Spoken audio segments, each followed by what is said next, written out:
محمد رسول الله والذين.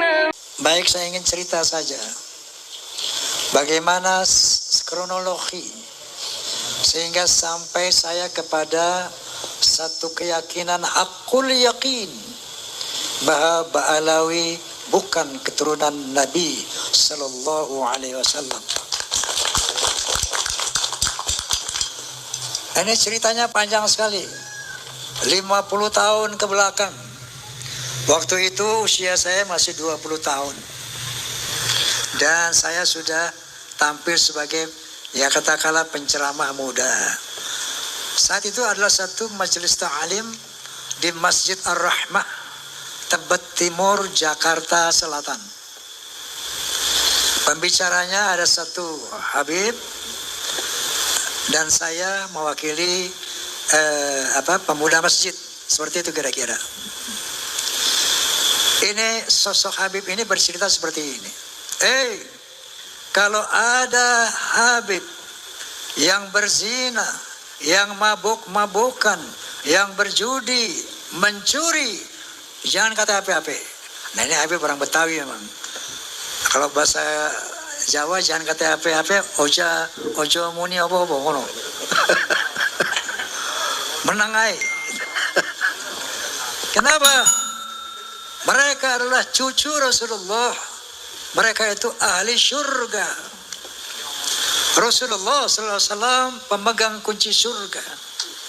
Tentunya setelah beliau masuk, pasti yang diutamakan adalah keluarganya, keturunannya. Maka ketika ada Habib yang melakukan kemaksiatan tadi, jangan kata apa-apa, menangai, ojo ngomong apa-apa. Ngoten.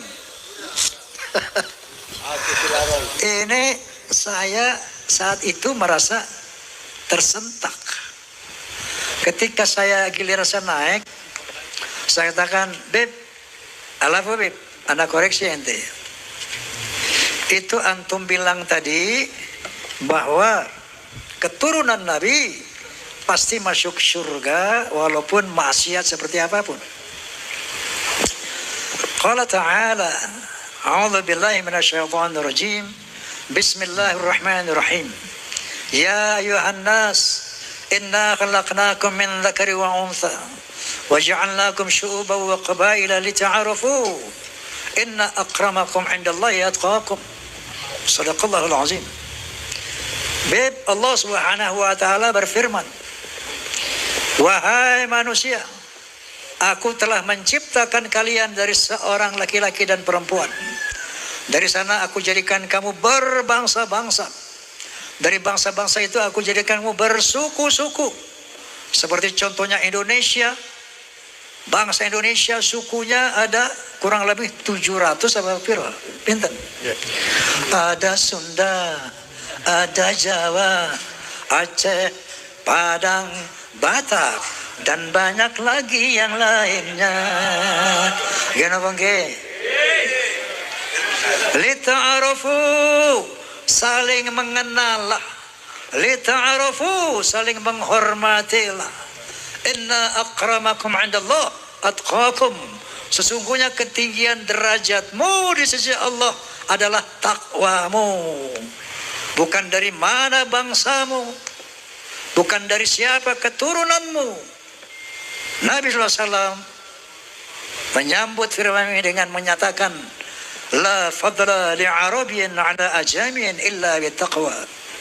Tidak ada kelebihan bangsa Arab dari yang bukan Arab kecuali takwa. Lalu saya katakan lagi, Beb, bukankah Rasulullah sallallahu alaihi wasallam bersabda, al-jannatu lil muttaqina walau kana 'abdan habasyian wan naru lil 'asina walau kana sayyidan quraisyan hashimian. Surga itu untuk orang-orang yang bertakwa walaupun dia budak dari bangsa Habsyi. Contohnya Bilal bin Rabah, budak dari bangsa Habsyi. Tapi Rasulullah menjamin bahwa Bilal bin Rabah adalah insya Allah menjadi ahli syurga. Sementara orang neraka adalah tempat orang maksiat, walaupun dia dari Sayyid Quraisy Bani Hashim. Ini yang saya utarakan saat itu. Bahkan Rasulullah SAW bersabda, "Lau anna Fatimah binti Muhammadin saraqat laqatta'tu yadaha." Seandainya Fatimah binti Muhammad mencuri, aku sendiri yang akan memotong tangannya. Artinya, saya katakan, tidak ada privilege, tidak ada keutamaan untuk turunan Nabi sekalipun. Rasulullah pernah mengadakan halaqah dengan para sahabat. Beliau bercerita, aku rindu kepada sambil meneteskan air mata. Aku rindu dengan saudara-saudaraku. Aku rindu dengan saudara-saudaraku. Para beruntung, lebih beruntung, lebih beruntung, orang beruntung, lebih beruntung, lebih beruntung orang yang tidak pernah bertemu aku, enggak pernah melihat aku, tapi dia beriman kepadaku. Mereka itulah saudara-saudaraku. Allahumma sholli ala Muhammad. Kalau kita ini 1500 tahun kurang lebih enggak pernah jumpa Nabi, enggak pernah melihat Nabi, tapi kita beriman kepada Nabi, itulah saudara-saudara Nabi. Makanya ketika Rasulullah di akhir hayatnya, dia tidak memanggil keturunannya ya dzurriyyati, yang dipanggil dia ummati, ya ummati. Islam dinul khalis. Islam adalah agama yang lurus. Rasulullah SAW adalah tokoh yang demokratis, bukan tokoh yang nepotis. Bukan tokoh yang pokoknya nanti semua keturunanku, keluargaku harus masuk surga apapun kesalahannya. Lah. Inilah al-Islam.